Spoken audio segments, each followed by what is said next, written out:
What's going on, big strong gamers? It is Benzer, and today we are going to be going over all the best weapons from each zombies game. If you haven't already, leave a like, subscribe, all the cool nonsense, and check out the links in the descriptions. And if you don't subscribe, I'll literally break your kneecaps. Let's get it.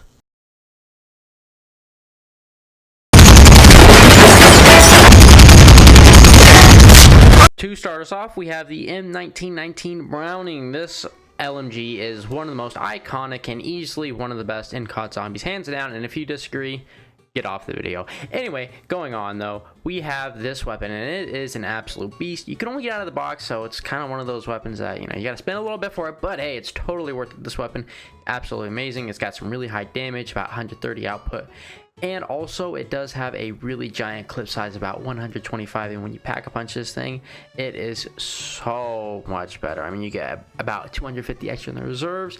You have a fairly long reload, I'm not gonna lie, 7.6 seconds empty, but if you slap on speed cola, you could nearly cut that in half to about 3.3 seconds, which is almost like, you know, I don't know, an assault rifle. This weapon is absolutely amazing and one of my favorites. I mean, who doesn't like this weapon? And you know, if you were camping on like Doris, like literally right now, as you know, you're watching this, back in the day, you were just camping on the catwalk with your buddies, you would use one of these bad boys or an MG42 easily, because they were just so good, and they're really iconic, man. I mean, I don't know anybody who doesn't like these weapons, and if you do, honestly, gamer, please just click off the video. You know, you heard me the first time, click off the damn. But on a real note, this weapon is the absolute, I would say, founding father of this in the MG42, but just realistically talking about the Browning right now, this is what laid out for LMGs in their kind of, you know, like classification in zombies. If you think of ones in like Black Ops 2, 3, even 1, some in Cold War, you know, some of those are bad, not gonna lie. They've always been kind of high power, high capacity weapons. And I know you can say, well, Benzer, that's what LMG. Yeah, but okay, we all, you know, how many fast firing LMGs are there in COD Zombies? A lot. Okay, there's a lot. How many slow ones are there? Not as many. Yeah, you see where this come from? The MG42 and also the Browning are the reasons why. But really, everything on this gun is good, and hence why it is the best LMG, at least for World at War. There's some better other ones in the other games, but just for this alone, the Browning's got to be our number one. Oh baby, the Commando. Oh my god, this thing is so good. I don't even know where to start with this. I just love it, man. It's got to be my favorite rifle, and statistically as well, it's up there as well. I mean, this thing does a lot of damage. I mean, it has a 5 times multiplier with headshots. That's not even with Cold War Deadshot Daiquiri. Like, do you know how nuts that is? I mean, this thing is absolutely amazing. This bad boy's got 700 rounds per minute, which is super good.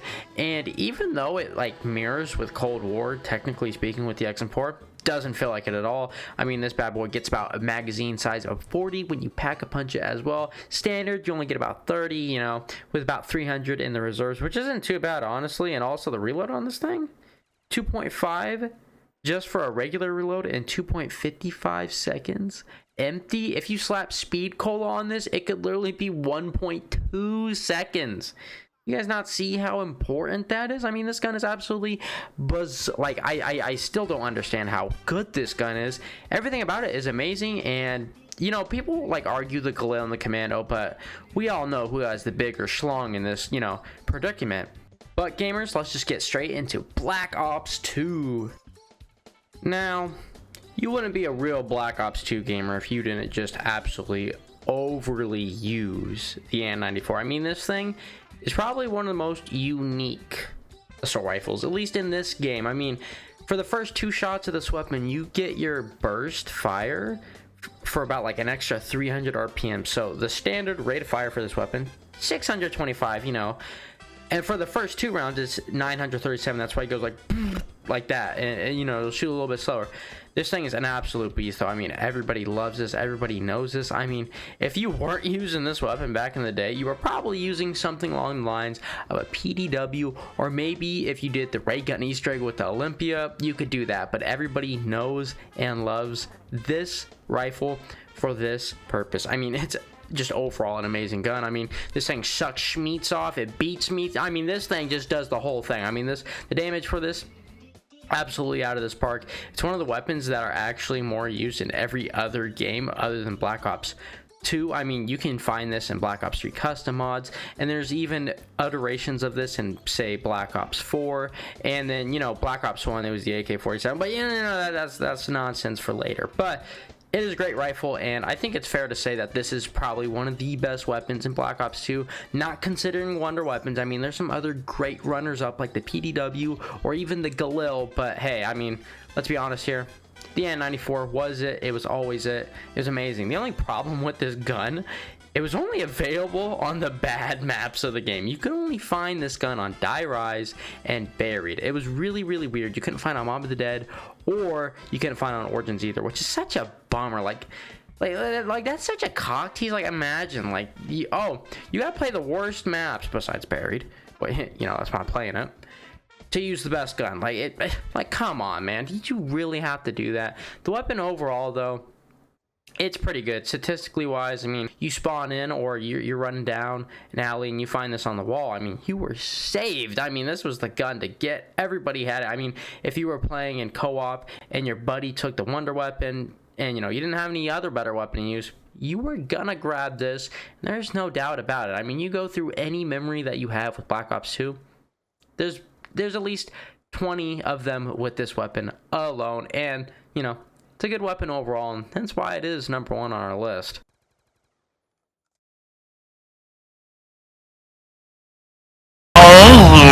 Now for Black Ops 3, we have the KRM, or the Negan's Glare. I mean, this, everybody loves this. I mean, this was king of shotguns. Anything prior to this, and still even after, nothing compares to this. You can think of the Howler, you could think of the Gallo, but nothing will compare to this bad boy. I mean, this thing does so much damage. I mean, you have 16 shots in it, reload 4 every time you shoot and reload. So ultimately, if you have speed cola and fast mags on, you're done reloading within a half a split second. This thing, absolutely broken, and it never got nerfed. I don't believe it did. At least the reload and also the ammo capacity at which you reload, absolutely insane. I mean, this thing has pump range, pump damage. I mean, you had the bread sheet and you had the haymaker, but let's be honest here, this thing was a wall buy, so it's an automatic, you know, beats automatically every time. This thing, greatest damage. I mean, there's a couple other guns that kind of compare to it, but the Negan's Glare, this is definitely something you picked up every single time. I mean, you did have your wonder weapons and all that nonsense, but to accompany it, you would run this because, well, it was just that great. I mean, you didn't need an assault rifle, technically speaking, just because, you know, maps were big, but, you know, if you're running around with a wonder weapon that had range, you know, you wanted to compensate for it by having a short-term weapon that dealt a lot of power, and, well, this was your man. You use this for everything, carry you through boss fights if you know, say, for example, had mule kick, you know, stupid wonder weapons, but, you know, sometimes stuff happens, but this was always here to protect your back end. Well, if any zombies wanted to grope you a little too hard, well, you know, I was here to protect you. The Negan's freaking Glare, baby. You know, I really do hate Black Ops 4. It's the Helion Savo, by the way, but I just wanted to get this moment with you. Yeah, this game sucks. The gun's good. They say a picture is worth 1,000 words. Rather than describing the pain that it brings me, I'll let this video explain for me.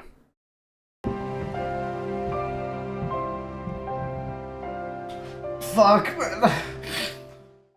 Now we have the M16 Tactical Rifle. This isn't like the OG one from like Black Ops 1 and Black Ops 2. Not fully automatic, no, not even pack-a-punch. This thing is always going to be a 3-burst or a 6-burst, depending if you pack-a-punch it or not. This thing is an absolute beast. I mean, 900 rounds per minute. One of the best weapons in the game. The best weapon in the game. I mean, this thing does so much damage. Even on those high rounds too. You can alternatively use a shotgun, but this thing is always going to be good up close, at range, mid distance, that all of it, okay? It is that good. It is an amazing weapon, and honestly, it deserves it, to be honest. It does have some fairly extremely high damage. Hell, even just starting off on round 1, you do about 273 with a critical hit. Not even half the amount of guns in this game do that amount of critical damage on round 1, and not even just round 1, this weapon always has high damage, especially with Deadshot Daiquiri. I mean, this thing has a 4.4 Deadshot headshot multiplier, and man, it milks it, and it milks it good, baby. I mean, this thing, super high damage. But also, one of the great things about Cold War that makes it different from the other games besides Black Ops 3 and possibly 4, you can actually get a wide set of attachments. I don't mean just like a little bit itty bitty. You can actually increase the damage, you can increase the clip, reload, and the amount you actually have in the clip. There's a whole bunch of new things about this game that differentiate it from the games prior to it. I mean, it's a little bit more complicated, but realistically speaking, I mean, no one's going to be really running these guns without the attachments, so we're going to be basing it off the attachments. I mean, it does a ton of damage. But the M16, I mean, this thing, absolute glow up. Like we talked about Deadshot having a glow up and all this nonsense. Nah, it's the big homie, the M16. I mean, I hate burst weapons, but hey, M16 has grown on me quite a bit. But hey, if you haven't already, leave a like, subscribe, all that cool nonsense. But in that, gamers, I'll see you guys next one. Have a wonderful day. See ya.